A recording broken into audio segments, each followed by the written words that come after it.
This is a quick demonstration of how the word matrix works. Let me log in quickly, sign up a student.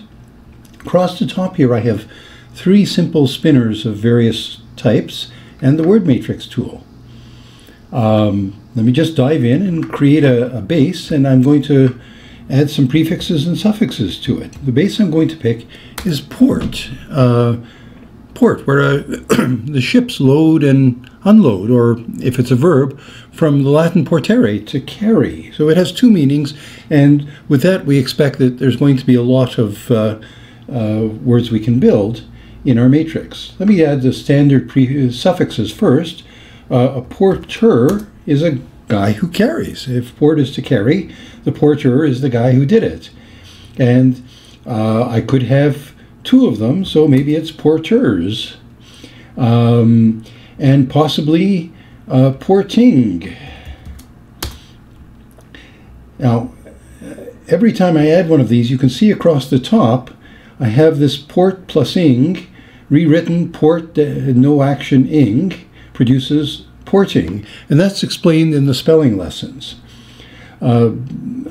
Gee, I could have ported yesterday, so let me add this one, ported. These are the standard ones. Now, I'm going to add a prefix. Im means in, and to import is kind of what you expect. Im also has the meaning not, as in impossible and immature, but we're thinking in, implode, imbibe, implicit. Well, import, well, right away it also creates importer and importers and importing and imported, all perfectly good words. I can add ex, meaning out or from. You see that in exclude, exile, extend, exhume, to bring up the grave. If I kick somebody out of the country, what do I do with him? Yes, I do. I deport him, right? Which is to remove or separate, to deform, diffuse, debunk, decamp, deport. So now you can see every time I add a word, I'm getting a lot of them. A deporter is a guy who does it. The deporting is the verb. Deported is the past tense. I've got 20 words here already, and I haven't even gotten started. What else can I do? I can re-import. So I'm going to add this one to the beginning, and I can presumably re-export and re-deport. Okay, and I can,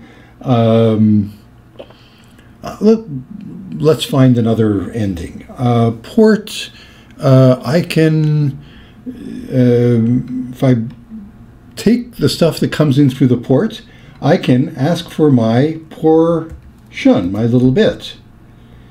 Okay, which gives me up at the top, portion. But importion, re-importion, those look close. They're not really the way we say these, but deportion actually is the right word.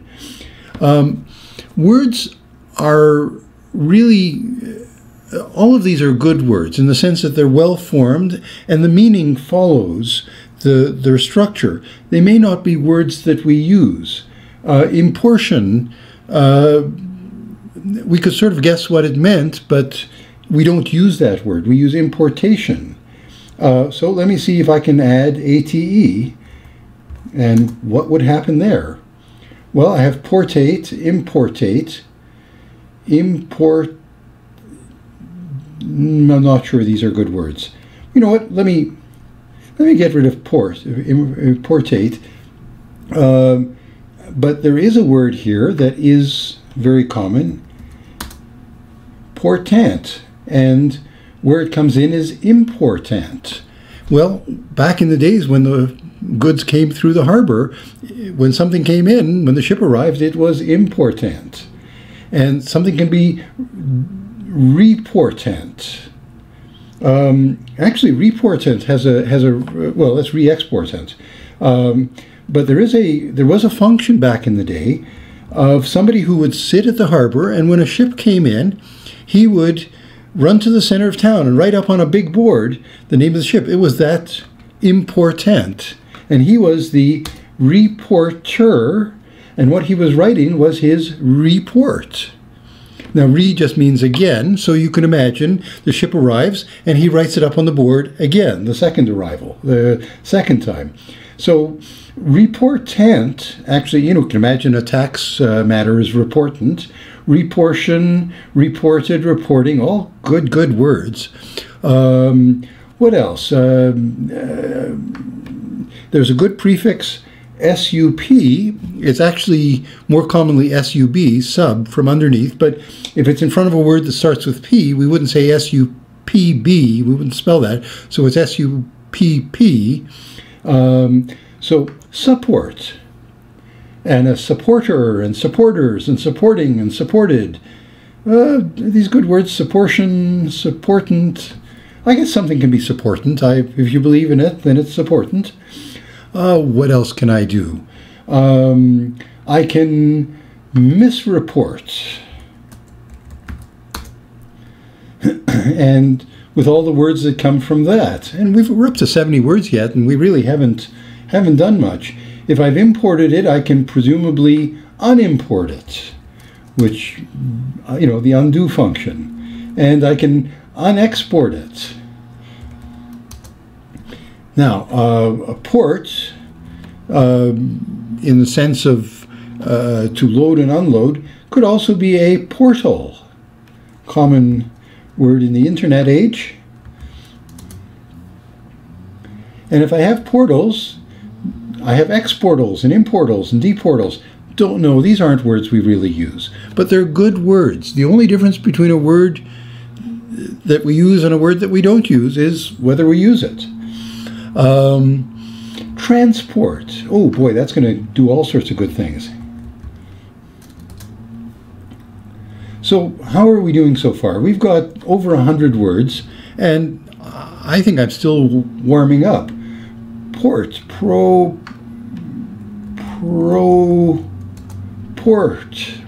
to proport, to say I believe this is so.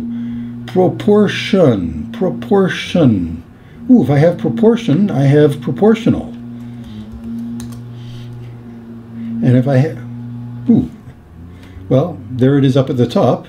And I may have a whole bunch of other words. And if it's proportional, I also have proportionally.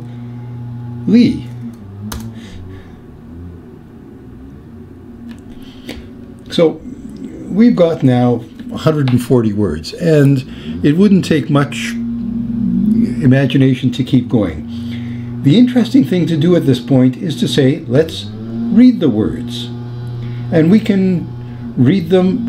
At this point, we should be able to read them. We saw each one of them being built. Importional, deportal, reporting, redeporters, unimportionally. When your kid can read these, he can read almost any word with a Latin or Greek root. Now, we picked a simple base, port, but there's all sorts of wonderful bases out there. And once you see that there's only 100 or so common prefixes and affixes, you're on your way. Give it a try. Let me know how it goes.